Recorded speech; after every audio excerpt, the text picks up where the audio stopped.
Marty James here. Question is, how do you make a decision, if you have a pension plan and one of the options is, to take a lump sum, distribution. So your financial advisor might say, oh man, you need to take that lump sum, roll it over into an IRA. You're going to create an estate, and such, as opposed to it going away when you die.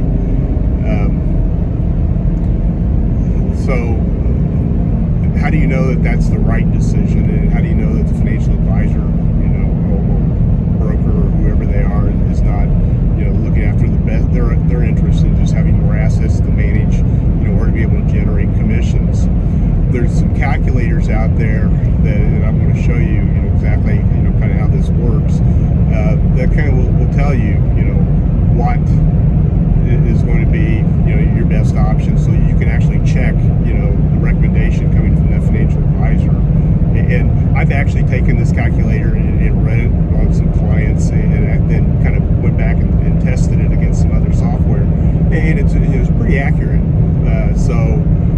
Essentially what it does is it tells you, if you take the lump sum, what kind of return do you have to have based on, in that portfolio, to beat that pension benefit.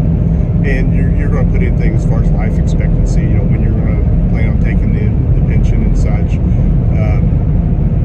So that's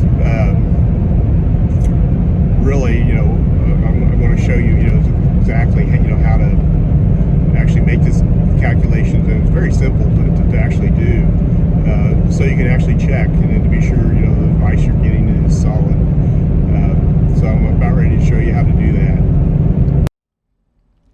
Okay, so I want to show you this calculator. I'm on dinkytown.net. There's a bunch of financial calculators that generally are pretty good. So this one specific one, I'm going to drop down the calculators, going to retirement savings and planning, and we're just going to page down here to. You can see there's a lot of calculators here. So the pension versus lump sum payout calculator. So here I have this set up right now with a married couple, and they're going to take the 75% joint and survivor option. So generally with your pension, you're going to have, life only, which means you collect your first check and you die, it's gone. Or you can actually have the survivor options. Generally it's a 50%, a 75%, or 100% survivor option. So if you pass away, the surviving spouse will continue to get some sort of benefit, whether it's the 100%, 75, or 50. So this couple here is retiring early. So we have age 50. Now you got one thing you have to remember with any software, it's garbage in, garbage out. So you just got to be sure you get the right information from your pension estimates to be sure that all that is correct and you're operating off the correct assumptions. But here we have the person with a pension lump sum option is 50 years old, and I'm plugging in age 90. Spouse is 52, and mortality again age 90. We'll change that here in a second just to show, but currently the lump sum payout is $230,806. The monthly pension using the 75% option is $1,185.02, and that's actually going to start in about 12 years at age 62.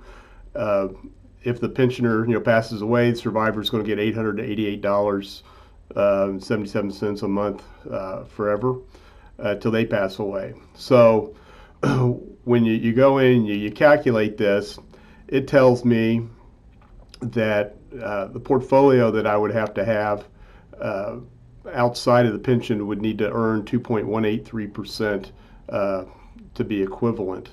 So if I thought I could beat that, and I would think probably could in a very conservative type portfolio, then I'd probably opt in this situation to actually do the lump sum distribution. One of the things that doing that lump sum distribution, it really puts you in a situation where if you're integrating Roth conversion strategies into your overall retirement plan, you're able to actually control your tax bracket so much more with that lump sum option than you are accepting the pension and having that pension continue and be part of your taxable income every year. Where if I'm in a situation where I don't have to have that pension, and maybe I only need half of it, of that balance, what that income would be, then I can control my tax bracket considerably more.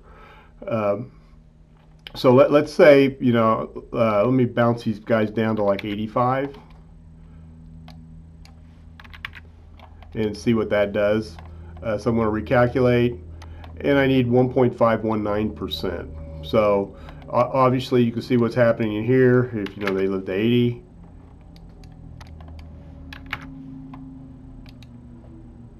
and I calculated it, and I'm down to about 0.5%. On the flip side, we go to 100.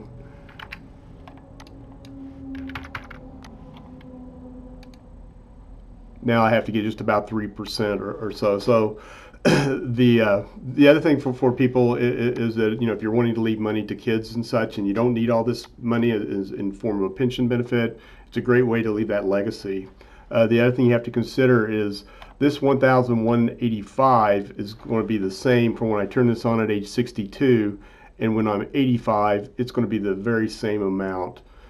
So this is the calculator. So when you have your financial advisor or somebody, or if you're just trying to figure out what you should do, this is a pretty good way to kind of test it. But I would encourage you to to get a second opinion on that. But it's just a good way to test any advice you're getting regarding that lump sum distribution.